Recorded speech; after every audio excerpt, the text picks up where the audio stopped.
Jacqueline Jose nakitaan na pala ng pangitain bago ang pagpanaw nito.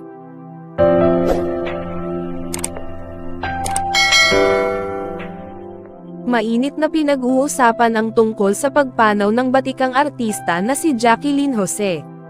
Marami ang nagdadalamati sa biglaang pagpanaw ng nasabing aktres. Ayon sa mga pulis ay kanila pang iniimbestigahan ang tunay na pagkasawi ng aktres. Bali-balita bago pa man daw pumanaw ang aktres na si Jacqueline ay nakausap pa daw ito ng kanyang matalik na kaibigan na si Chyna Crab. Makikita sa conversation ng dalawa na tila umano ay nakikitaan na ng pangitain ang aktres. Ganun pa man nakikiramay na ang buong industriya lalong-lalo na ang mga katrabaho, isa na dyan ang direktor na si Coco Martin. Hindi makapaniwala ang anak na si Andy Eigenman sa pagpanaw ng kanyang ina.